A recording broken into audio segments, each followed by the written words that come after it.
Hi and welcome to another episode with LiveLink Training. Now today I want to show you a brand new feature in the October release of Photoshop 2021, and it is pretty good. Neural Filters is a new workspace in Photoshop with a library of filters that dramatically reduces difficult workflows to just a few clicks using machine learning powered by Adobe Sensei. This helps you to improve your images by generating new pixels that were not really there in the first place. So Neural Filters actually uses cloud-based neural processing to enable over a dozen new instant photo editing tools, all designed to improve over time with machine learning. And on some of the filters, the processing actually takes place outside your computer in the cloud, which should reduce the computational load on your computer.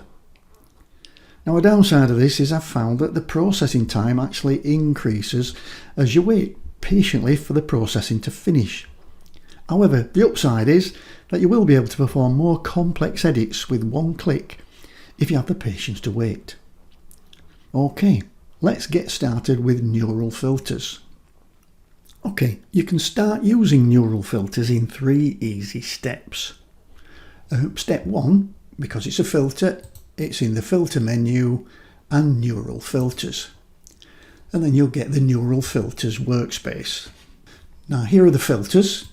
We've got some 2 featured filters, and we've got some beta filters, and then we've got some ones where basically they're not available as yet, but Adobe wants to know what you think, what your thoughts are on it.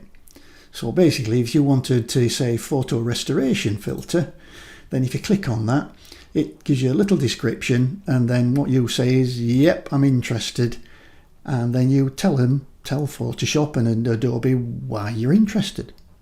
And I suppose they'll tot all the scores up and eventually come to say, well, this is the most popular, so we'll work on that one first. But none of these are available at the moment. So basically, when you go into a filter, there's this little button here that you can turn it on with and turn it off. And once you've turned it on, you can then adjust it by these sliders.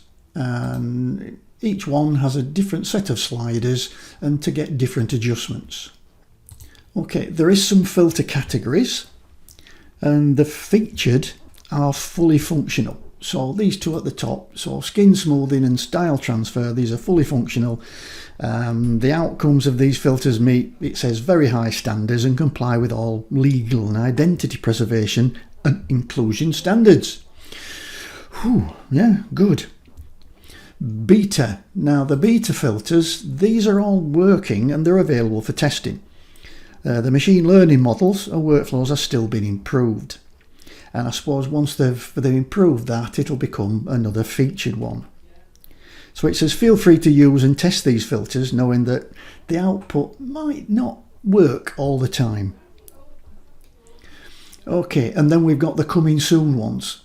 All these ones are not available at the moment, but Adobe wants to know, would you want one? Would you want one as a pencil artwork one? Yeah, that might be interesting, so tell them I'm interested. Sketch to portrait, yeah, I might be interested. Photo to sketch, yeah. So basically it's just an information gathering exercise by Adobe. Okay, and down at the bottom here we've got the output options. So here we can output to a new layer, to a smart filter, and duplicate layer masked. We've got some options. We'll just leave that for the moment set to new layer. And here we can preview the changes. We've got a little click button that we can click to preview any changes that you've made.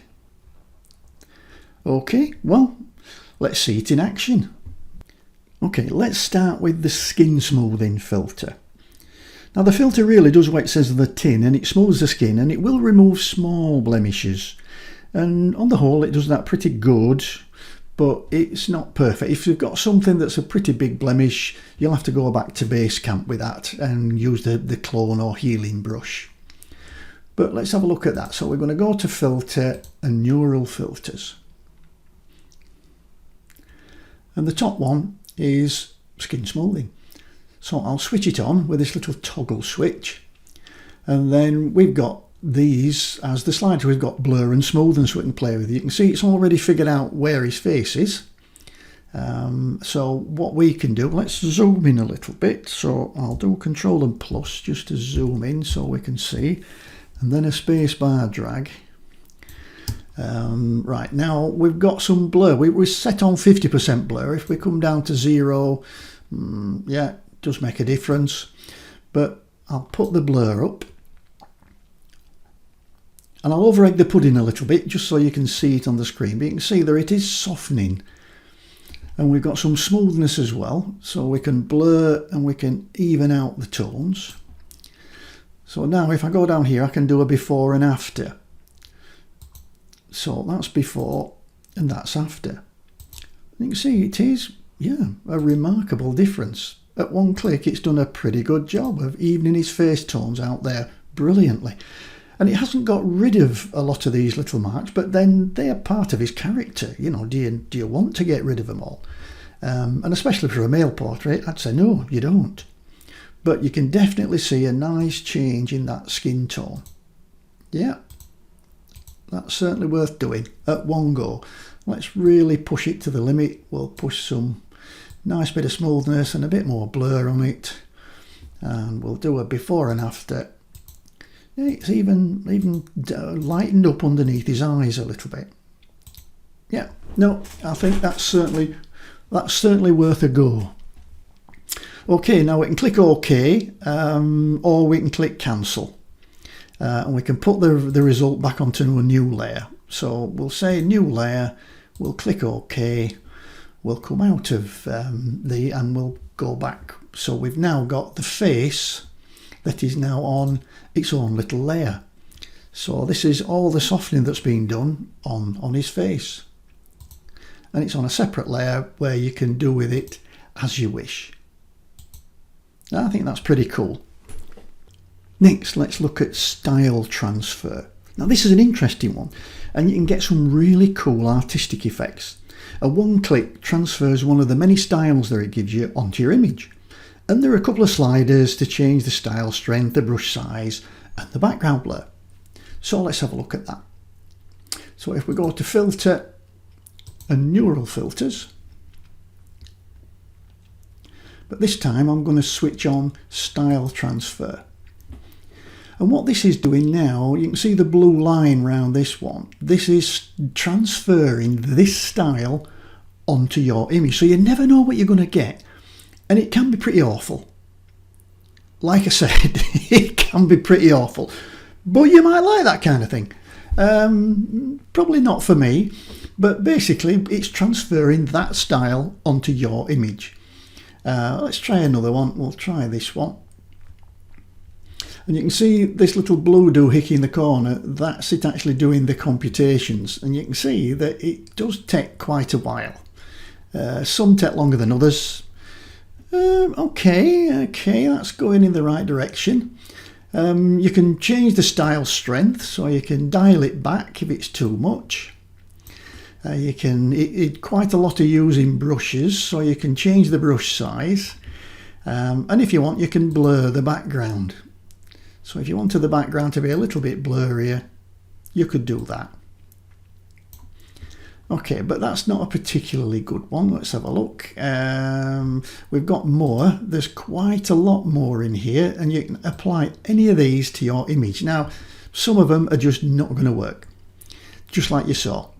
But some of them do. Let's pick another one. Well, we've got Van Gogh, which let's have a look, see what that one does, because it is a flower, and he did paint some flowers, I think. Again, we're waiting quite a while. It's all right. Doesn't strike me though. Oh, let's try this one. This looks a bit weird. Let's try that one. Because, like I said, you never know what's going to give you a good result, because it's always going to be different depending on the tones that's in your image. Let's just give that a second. Oh wow. Oh, I do like that one. Oh yes, I wouldn't ever have thought of putting them two together. Okay, we can now go down to the bottom, and if you wanted to preserve some of the original colours, you could do. Well, that's not bad, but no, I'm not going to do that. Let's try something a bit different. So we'll come out of there. I like the original better, that muted look.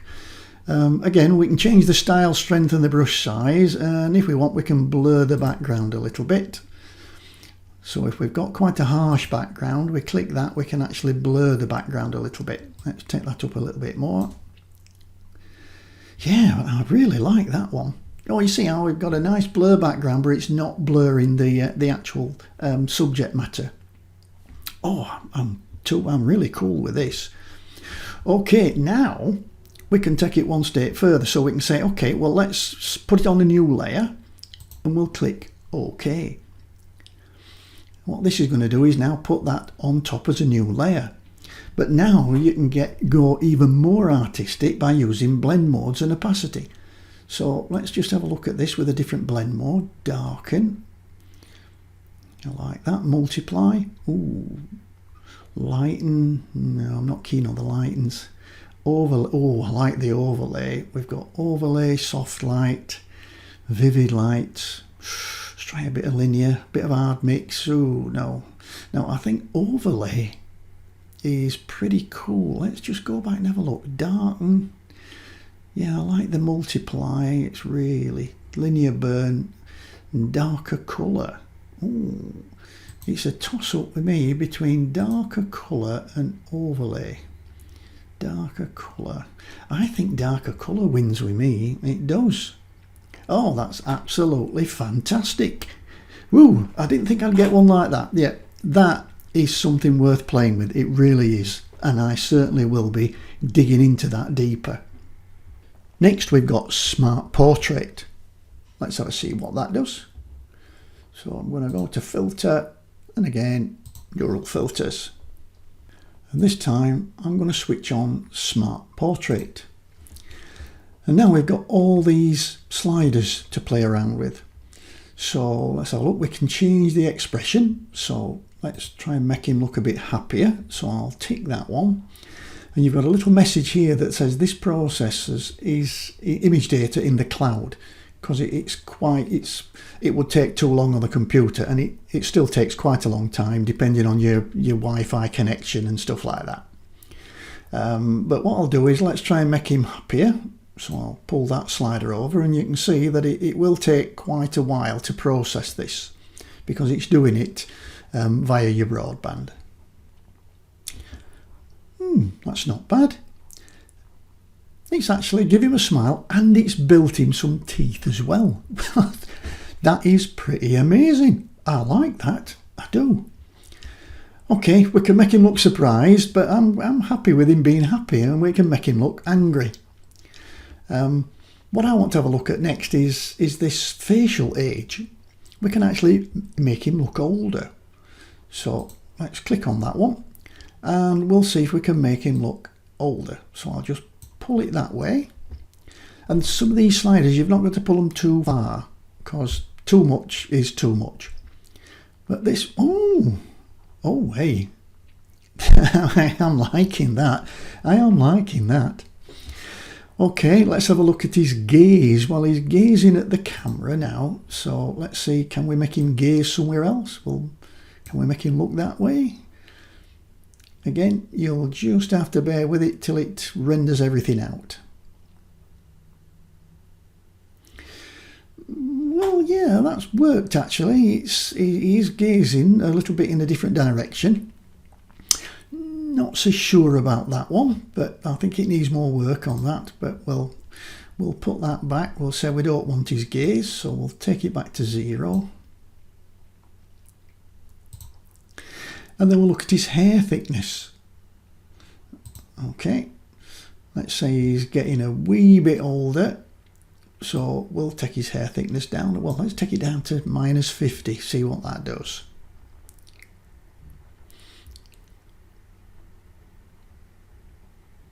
Ooh, nearly a crow cut there. That's looking all right, that. And then we can give him more hair. Let's take it right up to said there. Let's go daft. I don't know what it'll do. I'll give him a ponytail or what. Oh, okay. It's certainly got a bit of a bouffant going on there.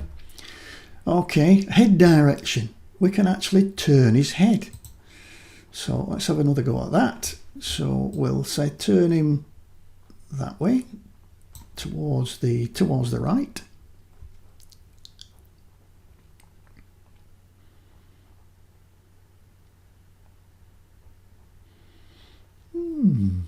He's done it a little bit. Let's take him a little bit more.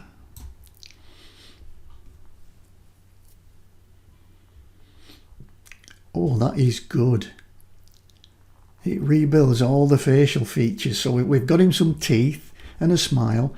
We've got him older, and we've got him looking in a different direction and turning his head. That is cool.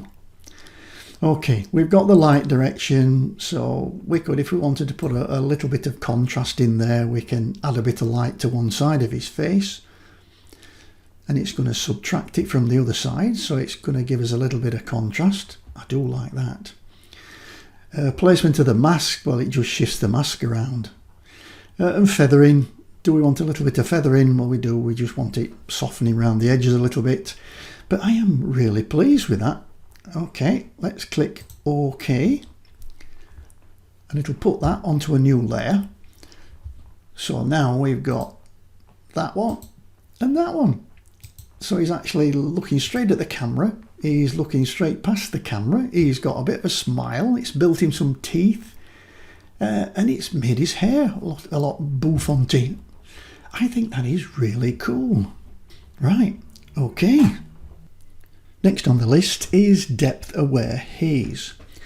Now when we want to add a hazy look to an image, it's difficult to pull off without some pretty complex masking involved.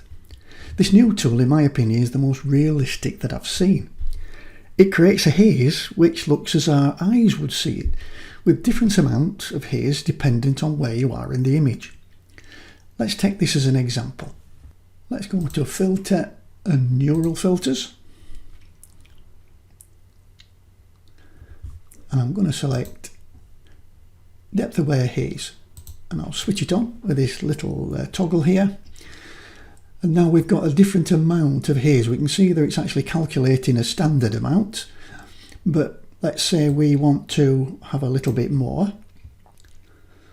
Then you can see that we've got less haze at the nearer to your eye and a little more that's further away. Let's do it a little bit more.